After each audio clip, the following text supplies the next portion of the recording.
If you want to grab our men's lifestyle supplement, Male Advantage ebook, or my personal workout and diet plan, all links are in the bio.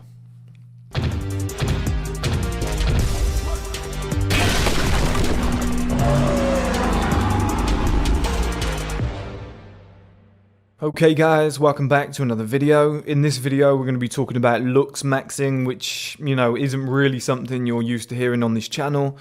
I tend to stay away from the whole red pill, black pill thing. I don't particularly like that element of the men's community. But by default, sometimes you just cross lines with it. And also, when you have like a belief system like myself, like I don't particularly believe in any like designated belief system, but I obviously have my own. I believe in certain things like way of life, etc. Or sometimes it just coincides with a certain ideology, and it just like if you were to shoebox me somewhere, you would probably put me in the red pill category. A lot of my beliefs do align with that industry, and one of the terms that I'm often coming across is LooksMaxxing, and I've kind of accidentally become the authority in this, I think, in that spectrum, if you would. And I don't say that to be arrogant or whatever, and I don't particularly think I look like fucking Brad Pitt. I'm not saying it in that sense. But what I'm saying is I don't know if there's anybody who knows as much about fitness, water retention, orthotropics, facial exercises, submental exercises, which I kind of invented, and like I know I didn't invent neck exercises, but the whole idea of doing it for aesthetics and submental, and everything combines, kind of like skin and fashion and whatever. Like I don't know if anybody's doing them all as a complete package, like orthotropics, all that shit. I don't know if anybody, like there are people doing it for fitness. There's people who are designated to orthotropics, but I don't know if there's anybody who's saying, look, I do these 8 things at once, and it's a kind of like a calculated system to get the best out of your face, to get the best out of your looks. And what I believe I've invented is like the perfect system to looks max yourself to the highest possible limit, okay? And I'm going to go through a few of those components today with you. So number one, the first one is a 2-year bulk. I was actually talking to some 22-year-old guy at the gym about this earlier, and he's putting on a little bit of size. He lost some gains in COVID, and he was like, what should I do in terms of my fitness? I was like, well, bulk for 2 years.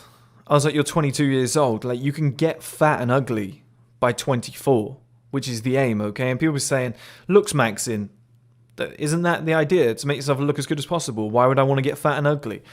It's a necessary part of the journey, guys. Like, in order to be the best possible version of yourself as a man, you have to get fat first, because as a man, you have to bulk up. You have to put on some water weight. You have to put on that muscle, and, by default, you're going to have to put on some fat. That's just how the system works, okay? You put on muscle, you gain fat.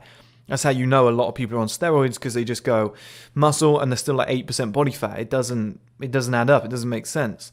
Like, I bulked up to like 100 kilograms in winter last year, and I've cut that down now to like 80. I'm about 85, 86 now that I've gone back into maintenance, okay? So there's like a 14 kilogram drop of fat and probably a minimal amount of muscle. And that's how you end up getting that body that you require. But in the early days, anybody who's got a seriously good body, and Steve, the personal trainer who often comes on this podcast, used to say that anybody who's got a seriously good body who like ends up looking the best is usually a power lifter or a strong man to begin with. And a lot of guys say, yeah, but Chris, like girls don't like guys who are like puffy and bulky and whatever. Yeah, but that's not the end goal here. There was a time when I was puffy and bulky, I had this big water buffalo face, I was making videos on hollow cheeks, and people were in the comments saying, but this guy doesn't have hollow cheeks, he's full of shit, he's garbage. But I was holding like a ton of water, and I had like 25% body fat. But once you cut it all down, it comes together, okay? And getting fat, bulking up, is almost a necessary part of LooksMaxxing. You have to get ugly before you look good. It's just necessary. Try and do it off the bat and cut, and get a 6-pack straight away, and go down to 10% body fat. Yeah, you're going to look better, but you'll never look as good as if you bulk first and then cut afterwards. And because you get your beginner gains at the start of any like fitness journey, it pays to just do like 2 years of consistent bulking. Now that might involve bulk for 3 months, maintenance for a month, bulk, maintenance, strongman, change it to powerlifting, little month of hypertrophy. But the whole kind of idea, the whole premise of what you're doing for the 2 years is to gain size, strength, and muscle mass, if you would, and eat an excess of calories. So it might only be a surplus of 100. You might go crazy and bump it up too much. Wouldn't recommend it, because I think you're going to gain too much fat. You're going to blow out your testosterone levels as well. But if you can just steadily bulk for like 2 years and get yourself to like 100 kg plus. Now, obviously, you know, that comes entwined with height as well. You know, you could be like 5'7". Well, that's just not quite realistic. That might make you ill to get to that point. You might end up bulking to like 88 kilograms, and that makes you fucking huge. Okay, but it's a necessary part to get fat, puffy, watery, ugly, whatever it might be in the beginning, to gain the necessary size so that when you cut and you continue lifting heavy, okay, guys, this is a massive key to LooksMaxxing. When you're cutting, continue lifting the heavy weights. Kind of do the strongman bulking type of training, but your calories change. So your carbs come down to about 80 to 100 grams per day. And you have a calorie deficit of about 300 to 600 calories, you know, consistently over a linear fashion, and you'll end up becoming the best version of yourself. So that's what every guy needs to do at some point. If you haven't done that, you're nowhere near your full potential, okay? If you're the ugliest guy in the world, that will change the game for you. It will change your face structure, which is crazy. And the second one is Orthotropics. I've explained this on this channel before. If you don't know, go and search Orthotropics videos. It basically combines muscle usage with oral posture. So, quick example. A lot of people watch TV, a mouth will be open like that while they're watching it. If you strengthen these jaw muscles by chewing mastic gum, for example, that I chew, I've got some here. There it is. Right, if you're chewing something like that, you get that from Greece. It takes quite a while to arrive, to be fair. That will strengthen the jaw muscles here. So when you're watching TV, unconsciously, this will be strong enough to keep your mouth closed. When your mouth is closed, your tongue is more likely to be on the roof of your mouth. Okay, when it's on the roof of your mouth, it's expanding the teeth because it pushes them outwards, which expands the palate, which makes you better looking. It gives you this wider face and wider smile. It also drives up the palate at the top, which is sitting on the maxilla bone, which literally dominates the center of the face. When it pushes that maxilla bone upwards and forwards, you get a more attractive face. I think they call this the zygo bones, I think. But basically the cheekbones, they go upwards, slightly outwards and forwards and whatever, and the whole face just becomes more attractive. And the jawline acts like a hinge, according to Mike Mew, who's the real expert. And he said if the maxilla moves forward, the hinge has to follow. You get a better jawline, okay? And there's all these different elements to Orthotropics, but it basically revolves around that. And then some people say Orthotropics is bullshit. It's bro science. Now, I've visited Mike Mew, okay, and I've seen some of his patients before and after. It works better in kids because of growth hormones, but it does work in adults too. And the reason it's undeniable is because it's the simple process of bone remodeling or calcification, okay, which is just a process that happens in the body. Your bones remodel. You know, the growth hormones remodel the bones. It's just in kids, you get 100% remodeling per year. Because they're growing at an accelerated rate, they have an increase in growth hormones, which is through the roof. As you get older, that diminishes. And your bones remodel at a much slower pace. But over the period of like guys in their 20s and 30s, which is the majority of my audience, you know, anybody less than that, yeah, it's easy, it's going to work, right? But majority of my audience are like 25, roughly, 25 years old. Yes, you can still do it, but it's going to take like 5 to 10 years. But if you're 25 and you do a complete remodel of your face by 35, is that not worth it? You know, you're in the male advantage years and you look probably 3 times better than you did when you were 25. Plus the bulk, etc., and all the other stuff I'm going to go through. It's worth it. And it's just, here's the thing with bones, okay? Bones are influenced by the strength and positioning of the muscles, okay? Or like the strength and the size of the muscles. So bone positioning might be like this. The muscle might be weak, you know, due to a certain posture, and the muscle being weak, the bone starts to like fold inwards like that. It might be like a recessed chin. Whereas if the muscle is really strong and it's holding everything in place and it's constantly acting on that bone, bones are really good at resisting a lot of force. So you bench press, comes down on your chest, you push it back up. You don't suddenly have a impress in your chest. You don't have a dip, okay? But if you kept that bench press on your chest for like 3 years, eventually there'd be a big dip. Like there's Nick Merckx, the Warzone guy. Well, not quite Warzone, but he's a gamer, he's a streamer. He's got, on the top of his head, where he's worn his headset so much, he has got a dip in the top of his head now. His bone structure is remodeled because he's wearing that headset probably like 10 hours a day. Now, you cannot see that and then go, Orthotropics doesn't work. Okay, if you've got your tongue constantly on the roof of your mouth, just applying that pressure in the final third of the mouth, and you're pushing that upwards and forwards in the posterior third, as Mike Mew calls it, well then, yeah, naturally your bone structure is going to grow upwards and forwards. It's going to remodel in a higher position because it's constantly being pushed that way. It just has to go that way, okay? So that's why Orthotropics is legit.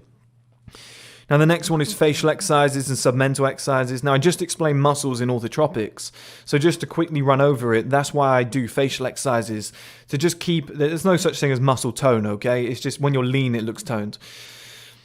What you've got to do is obviously you're exercising your body all the time. Why are you not exercising your face? So I do certain exercises, for example, like I'll lift my cheekbones up 50 times, or my cheek muscles up 50 times. It just keeps them active, keeps them strong, keeps those muscles strong.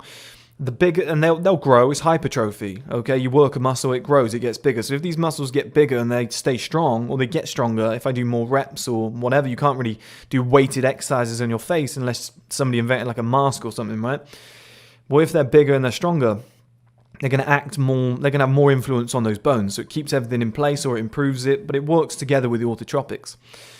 Now, the submental exercises is something around the neck region and under here. So this is the mental areas, the head, the brain, right? This is submental. This is the jawline, basically. You've only got one bone in here called the hyoid bone, and it goes straight across there. The higher up that is and the more tucked in that is, the better jawline you're going to have. And the muscles under here, for most people, because they're constantly looking down, the muscles under here are flabby. They're loose all the time. They're relaxed. They're not being used. It's like when you're using bicep and tricep, okay? While one is relaxing, the other one's contracting. It's like they call it an antagonistic pair, where you've got a bunch of triangular muscles under here, and because most people are always like that, they're never being used. What's being used is the muscles on the back. It's an antagonistic pair, right? If you're up like that, these are being used a lot more. Good posture, you know, you're looking at screens all day. If you're always like that, bent over and then on your phone, you're going to have a weak jawline. If you strengthen up these muscles, it tightens up this region. They become stronger. They become larger. They have more influence on this hyoid bone. You can search this, okay? And it'll push this backwards and in. It'll give you the appearance of a better jawline. Nobody does submental exercises. I'm telling you. I might be the only person that's ever promoted this shit. Nobody ever looks into it. I'm pretty sure I invented it. There's certain exercises that I do, for example, like this. You know, you can go to the side to get just under here. One I've been doing recently is like this. And yeah, it looks fucking weird, right? But at the same time, it strengthens up all of this. Like, I hang off the end of my bed or like the couch, if you would, sofa, and I like tilt my head back. And I'll like bring it back up. And the amount of strain you get, and sometimes I go all the way to this point. And when you squeeze there, you can really feel the muscles tightening up, okay? Now, be safe when you're doing these. But I also, like, sometimes I use plates in the gym. I wear this because it's padding. I'll rest the plate on my head and I'll do neck exercises. If you build up all this region under here, nobody else is doing this. Nobody else is training these areas. You know, some people are accidentally good looking. Like, they'll do like certain things, like boxers. I've got to do a video soon on how UFC fighters are a prime example of the male advantage.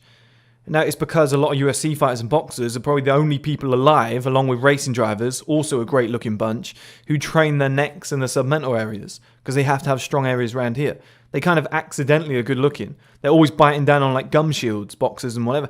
So they end up building up good jaws. They're always clenching and whatnot, and they end up building up good faces. They have low body fat percentage. They're just like accidentally good looking. And when they go into their like 40s, you get people like Michael Bisping, where he's wearing, like, no, he's done his eye, but he's wearing a suit, and you're like, fuck me, this guy's in his 40s, he looks fantastic. Anderson Silva doesn't exactly look bad, okay? There's like all these guys, like Mayweather still looks fantastic.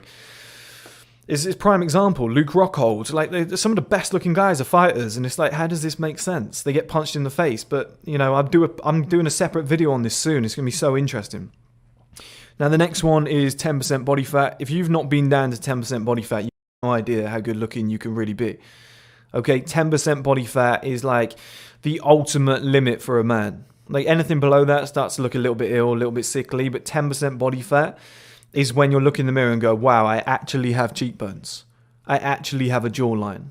I actually do have hollow cheeks. It's just nobody could see it because I was a big puffy water buffalo with a beard. But like, you could shave it all off, get down to 10% body fat, look in the mirror, and these Buccinator muscles here, I've got to explain hollow cheeks to you as well. I'll do that next. But these Buccinator muscles here are like so small and weak that they've hollowed out. Okay, and it's another part of orthotropics. Another part of orthotropics isn't necessarily muscle usage. Mike Mew taught me the ability to not use a muscle. So you've got these Buccinator muscles here.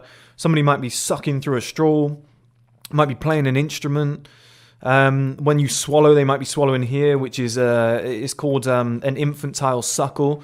Like when babies get used to suckling milk, they do it with food. If you never evolve to an adult swallow, which is just swallowing with your throat here and not these cheeks, well, you swallow about 2,000 times a day. So eventually, simple muscle atrophy. If you don't use it, you lose it. You break your arm, it gets smaller. You don't use it for a while, okay? These Buccinator muscles here will get smaller and they hollow out. It's another easy way, a very easy way to make yourself good looking. As long as you should do it anyway, but you won't see that shit until you're low percentage body fat. That's why it's a big difference.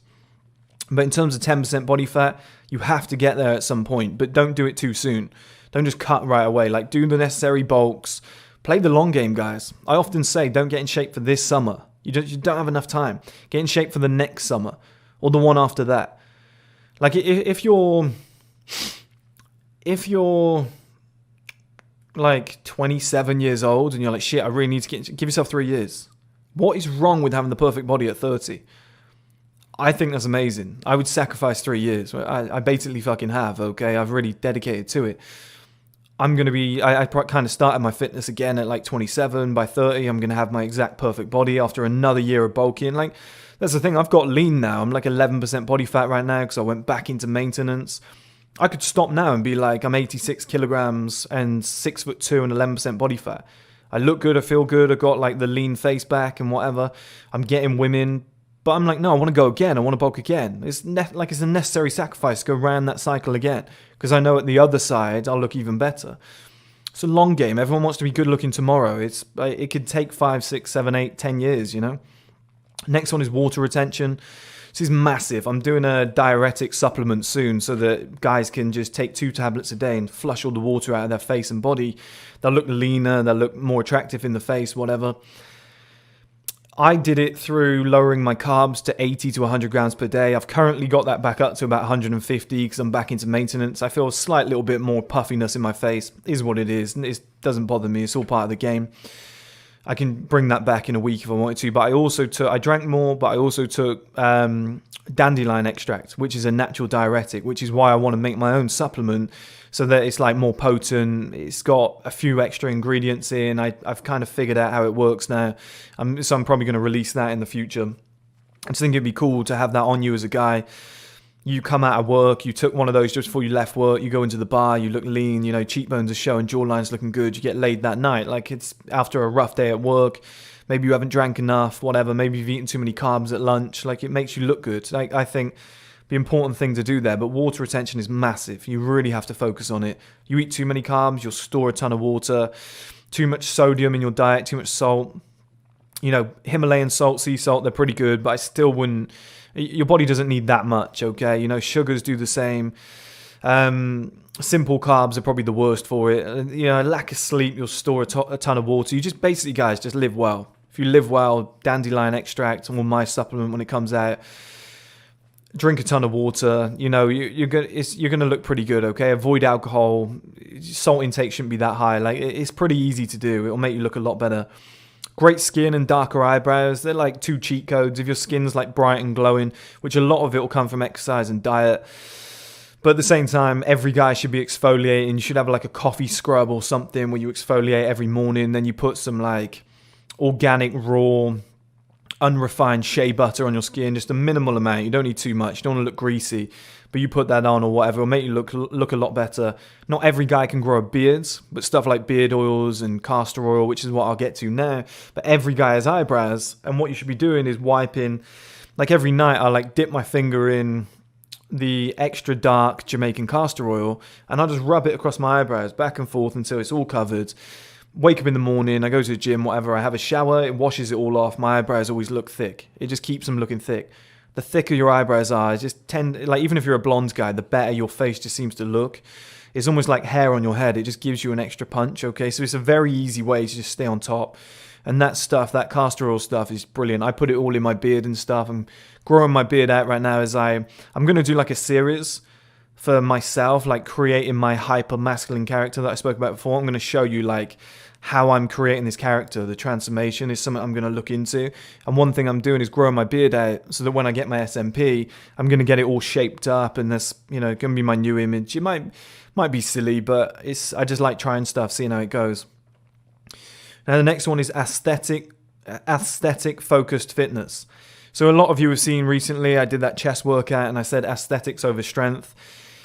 A little bit misleading because I've actually done a ton of strength work in the past. Like whenever I bulk or I go into maintenance like I am now, I was at the gym today, I was doing strength work. I was just trying to beat all my PBs and I felt really, really strong. But there comes a time where you look at the end of your cut and you look in the mirror and you go, look, I'm lean, I look good. There's certain parts of my body that are brilliant. Like for me, it was my back and my triceps and whatever. But I was like, my biceps and my chest look small. My traps look small. Okay, well, let's dedicate an entire month or two to just doing chest training and get specific. Like I did those forward-facing, knees up, like kind of C-shaped dips, where I was like doing weighted dips and I was leaning forwards and I was making it chest dominant, taking the back, shoulders and triceps out of the equation, and my chest just immediately started popping. I was doing different exercises like where I'm pinching in here and I'm trying to get an extra pop in between my chest. You have to at some point look at your body, not like body dysmorphia, don't get too, hell-bent on this, but just analyze your body and go, okay, that area is slightly weaker than that area is not as proportionate as that area. Like I said, don't go crazy about it, but we all have obvious weaknesses. Most guys, it's their legs. Well, bump that up. Your glutes are small, bump it up. It'll really add something to your frame. Glutes, neck, submental exercises, it's like 3 areas that no guy ever trains. I think no guy ever trains them. Like hamstrings get disregarded as well. If you kind of add these to your body, it just bumps you up another notch. Like it just gives you that completeness. It's like a pretty girl with massive tits that has a tiny ass and tiny thighs. Like you just look and just like, please just go to the gym. You'd be a perfect 10 if you went to the gym. And it's because she just doesn't really do a lot. But, for guys, it's like you can have that extra like knock up if you just go, what do I need to like achieve that golden ratio? And like I said, don't take it too far. It can't become obsessive. But it's okay to look in the mirror and be like, legs are a bit small. I'm going to train them more this month. I'm going to do 3 sessions per week on legs. It's worth doing. It will bump you up a few more points. Now the last one is nice clothes. Same works for assets, okay? Pull up in a nice car. Studies have proven that women prefer it. They just deem you as better looking than what you are.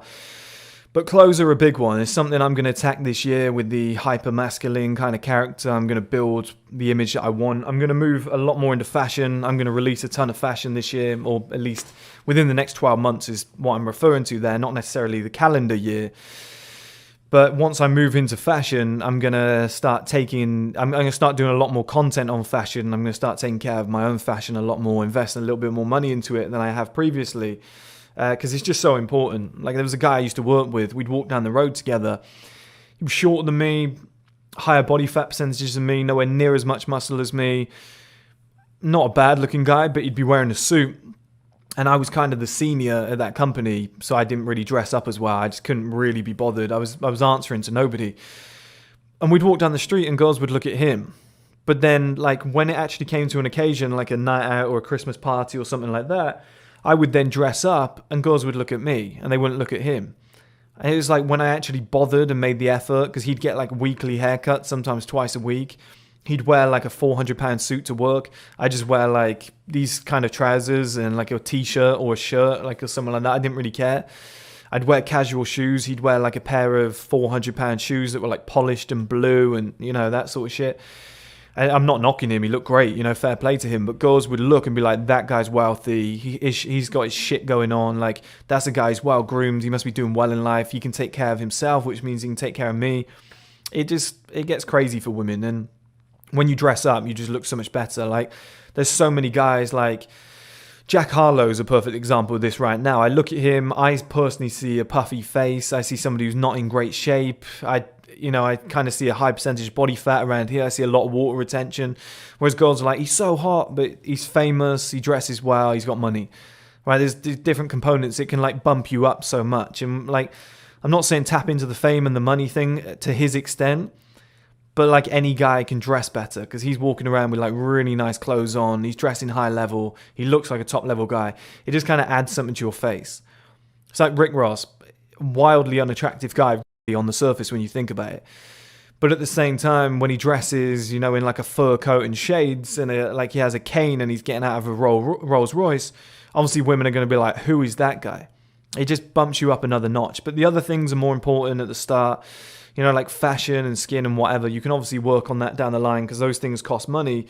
But everything else on that list, bar a gym membership, is pretty much free, okay, guys? Dandelion extract, whatever. Most of it's pretty much free. But when you're bulking, it doesn't really matter. You're going to have to put 2-3 years in at the start anyway of hard work. But for me, that's the perfect system for LooksMaxxing for any man on the planet. I just think if you're like most guys, in my opinion, are a 2 to a 4 on average. I don't think average is 5. It doesn't add up. It doesn't make sense if you go to the top and work your way backwards. So most guys are like a 2 or a 3 or a maximum of 4, but that would be considered a good looking guy like in the general public. I think most guys with all of that stuff and the work that they would put in can take themselves from like a 3 to a 7. You know, with most of that, and then, you know, wealth, assets, etc. would bump you up in all the other areas, because the best looking guy in the world, if he's broke, means fuck all, really. He might get laid, but he's not top level. So like the maximum a woman can be is a 10 based on her looks. A maximum a man could be based on his looks is like a 7, because there's other components that bump us up.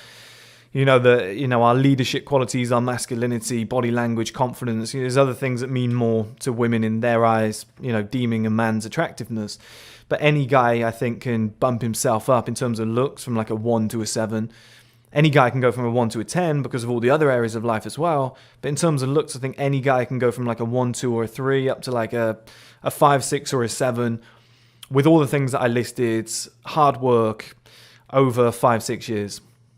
If you want to grab our men's lifestyle supplement, Male Advantage ebook, or my personal workout and diet plan, all links are in the bio.